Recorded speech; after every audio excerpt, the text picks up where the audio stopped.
All right. So we are now on the last section of our sinusoidal function, or our sine function, not sinusoidal function, of our sine function, which is always the word problem part. All right, the fun part. So the first problem that we have, we're just going to go through a couple of little problems with you, and then you can do the MHSs. So it says the population level of three-toed sloths in Costa Rica follows the sinusoidal function. P of t is equal to 3 sine pi over 12 times t plus 4, where pt equals population in hundreds of thousands, and t is a year since January 1990. So part A says, determine the population of these three-toed sloths in Costa Rica in January of 2012. So 2012 from 1990 is 1 to 22 years. So t is equal to 22. And then so we just plug that in for t. So we get y is equal to 3 sine pi over 12 times 22 plus 4. So then it's just simple calculator work. So if we can go 3 sine pi over 12 times 22 plus 4 is equal to 2.5. So y is equal to 2.5.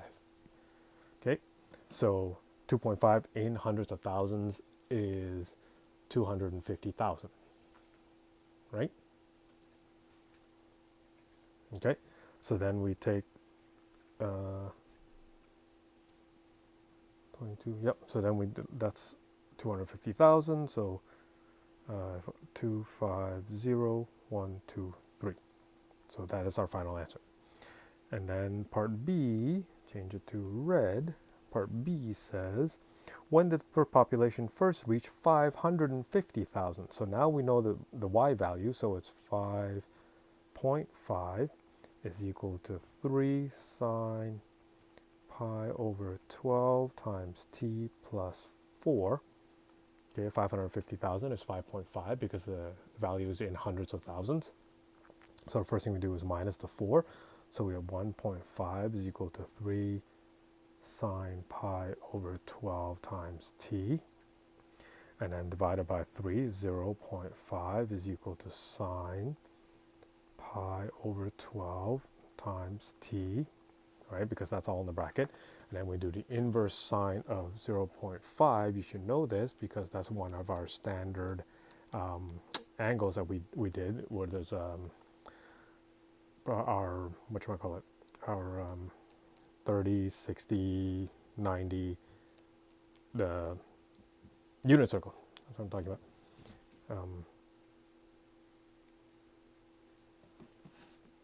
So the inverse sine of that is going to be 30. Oh, but we don't want it in degrees. We want it in radians. So 30 degrees in radians is 0.523. So 0.52, I should write that step down. Sine inverse of 0.5. That's supposed to be inverse, not sine some random star. Sine inverse of 0.5 is going to be 0.523. So therefore 0.523 is equal to pi over 12 times t. So then here we can simply divide that by pi over 12. And that should give us an answer of t is equal to 2. So 2 years from the time it first started, so therefore 1992. All right? Okay, now if we, part C is asking us to graph it. That's my cat going crazy. There must be another cat in the driveway. So if I graph it, boom, boom. We'll trust this as a 0, which is our 1990, right? And then we know that our k is 4, so therefore our middle is 4. And we know that our a is 3, so therefore it goes up to 5, 6, 7, and it drops down to 3, 2, 1. So it goes from 100,000 all the way up to 700,000. And when our b is pi over 12, so remember to find the period is 2 pi over our b. So therefore, flip that over, cross each other out, so that our b is 24. So that means over the course of 24 years, it will do a full fluctuation. So from 1990, does that make sense? Pi over 12 divided by times, 24. Why am I second guessing myself right now? 2 pi over 12 equals 24, yes. You're a math teacher, Chan. Stick with your answer. So it will get to the year 24 plus 1990, it gets to the year 2014, right? 24 years to 2014. So if it starts here, it will get back to here, and then in between, which is 12 years, is 02, it will be back in the middle. And right in between 1990 and 02, which is 6 years, 1996, it will be at the top. And then between these two, which is another 6 years, will be 08, it will be at its lowest point. So the graph would look like that. Okay? So that's question number 1. Now let's go to question number 2. So in the small Mediterranean island of Malta, the temperature outside during the months of June, August fluctuate according to the sinusoidal function. Reaching a maximum of 42 degrees every 26 days, the lowest recorded temperature was 26 degrees. The recorded temperature on June 1st was 34 degrees, and the temperature started decreasing the next day. Okay, so we have our max value. Max is 42. Our min is 26, which means our k is directly between those two. So 42 plus 26 is 68. 68 divided by 2 is 34 is our value between them. And our period is 26, which is the same thing as 2 pi over, our b therefore is 2 pi over, our b therefore is 2 pi over 26, which means it is pi over 13. All right. So now that we know that k is our middle, and then from there it starts going down, temperature starts going down on June 1st, we know that our a is negative. So y is equal to negative 8, because between 24 and between 42 and 34 is 8.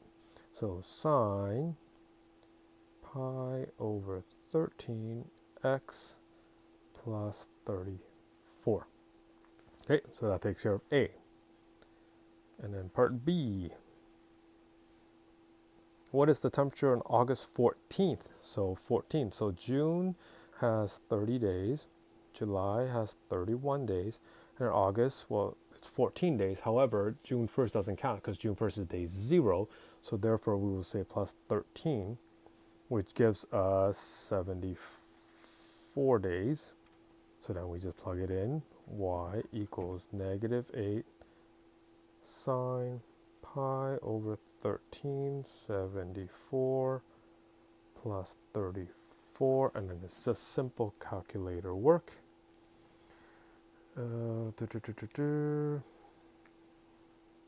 Calculator work.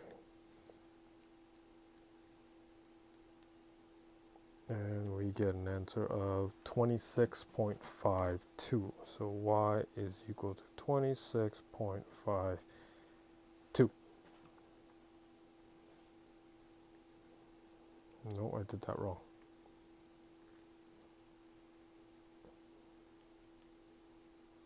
Ooh. 74. That's okay. I typed in 34 instead of 74. It's 40 degrees. So at the 74th day, it is 40 degrees. And then the last bit says, when was the temperature at 40 degrees for the second time in June? So let's do a quick little sketch first. So June 1st, it was at the midpoint. And then that's the max, that's the minimum. So the max was at 43, no, 42, I believe. 42, 34, 26. And then it says it reached a full cycle every 26 days. So June 1st, so June 26th is when it reached. So it started here, and then halfway through on June 13th, and then at June 16th, and it went down first, so it went down, and then back up. So our graph looks like this. So somewhere in there is 40 degrees, so right about there. So hit there once, and then hit there again. They want to know this answer. The second time it hits 40 degrees. So what we do is we plug in 40 for our y. So then we go, why did I change pen colors? So 40 equals -8 sine pi 13 times x plus 34. Bring 34 over, so we have 6 equals -8 sine pi over 13 x, and then divide that, -0.75 equals sine pi over 13 x, and then we do the inverse sine of -0.75 gives us pi 13x. So what is the inverse sine of -0.75? So sine inverse of -0.75. No, what are you doing, calculator? Is equal to -0.848. Now I don't want to deal in terms of negative. I want to deal in terms of positive. Okay. So anyways, so negative 0.848 is equal to pi 13x. Now remember we looked at last class where because there's two values, one going up and one coming back down, we have to do the opposite, right? It goes back to the unit circle. If there's a point here, which is -0.08, on the opposite side is the same value, right? So how do we find the opposite side same value? Well, it is pi minus that, right? So left pi minus that, pi minus 8.847. So the second value is pi minus 0.848, and you should get, so pi minus 0.848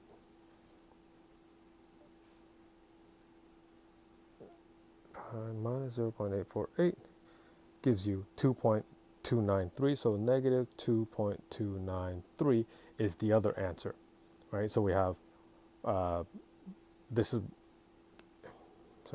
pi 13x. So we have two possible answers, 1, 2. So now we solve for them separately. So we get this one, x is equal to, so if I go negative 2.293 divided by pi over 13, x is equal to negative 9.488.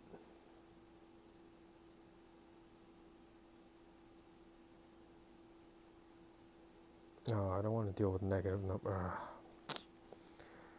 0.848 over pi over 13 is x is equal to negative 3.509. So that is how many days from the starting point. So you're going backwards from 26 days. So this is the starting point, right? This is the starting point. Go backwards from 26 days and you get hits 40 and then keep going, it'll hit 40 again. So the short of this one, so 26 minus 3.5 gives you 22.5. So therefore on June 22nd, June 22nd, it hits 40 degrees for the second time. Okay? All right. Sorry, I was not on my best game at that question there. I'm super tired. So, number 3. I think we'll stop at number 3 here.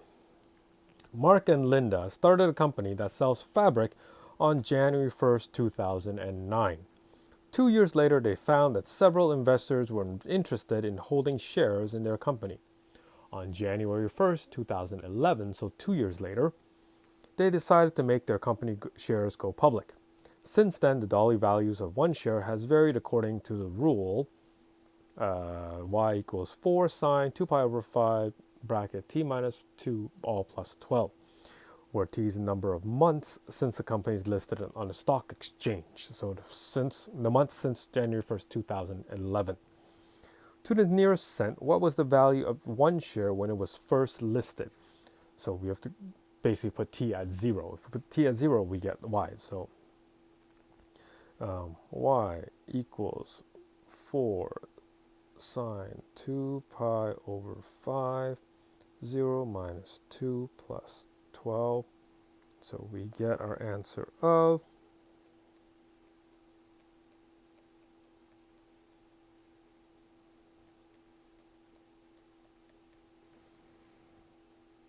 9.648. So to the cent, which makes it 9.65. So $9.65 when it was first listed. Part B, what is the maximum and minimum value of each share?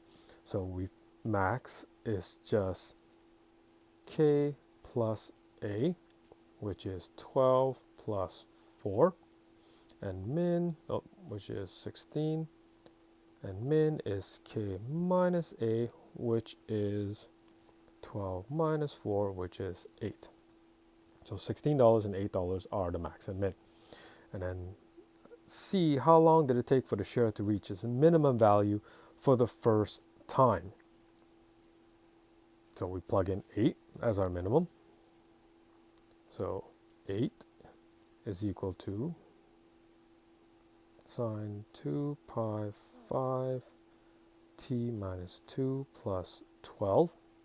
Move that 12 over, so you get negative 4 equals 4 sine 2 pi 5t minus 2. 4 divided by 4 is negative 1 equals 2 pi 5 t minus 2. Inverse sine of negative 1 is 3 pi over 2. Right, double check that.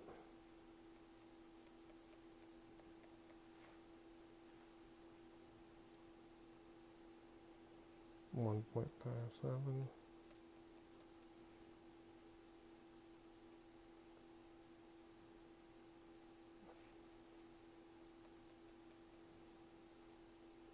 Okay, yep.